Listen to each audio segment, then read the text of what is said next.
عبد الوارث نے بیان کیا، کہا ہم سے عبدالعزیز بن صہیب نے بیان کیا اور ان سے انس رضی اللہ عنہ نے بیان کیا کہ احد کی لڑائی کے موقع پر جب صحابہ نبی کریم صلی اللہ علیہ وسلم کے قریب سے ادھر ادھر چلنے لگے تو ابو طلحہ رضی اللہ عنہ اس وقت اپنی ایک ڈھال سے حضرت صلی اللہ علیہ وسلم کی حفاظت کر رہے تھے۔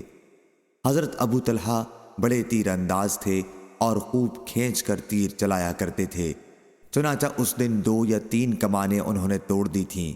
اس وقت اگر کوئی مسلمان ترکش لیے ہوئے گزرتا تو حضرت صلی اللہ علیہ وسلم فرماتے کہ اس کے تیر ابو طلحہ کو دے دو۔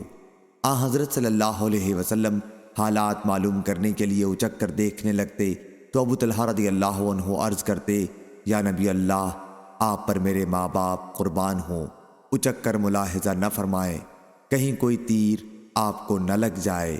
میرا سینہ حضرت صلی اللہ علیہ وسلم کے سینے کی ڈھال بنا رہا، اور میں نے عائشہ بنت ابی بکر اور ام سلیم ابو طلحہ کی بیوی رضی اللہ عنہم کو دیکھا کہ اپنا ازار اٹھائے ہوئے غازیوں کی مدد میں بڑی تیزی کے ساتھ مشغول تھیں۔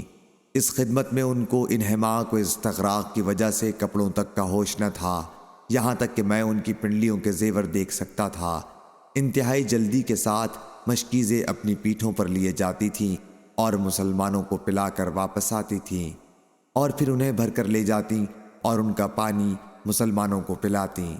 اور ابو طلحہ رضی اللہ عنہ کے ہاتھ سے اس دن 2 یا 3 مرتبہ تلوار چھوٹ کر گر پڑی تھی۔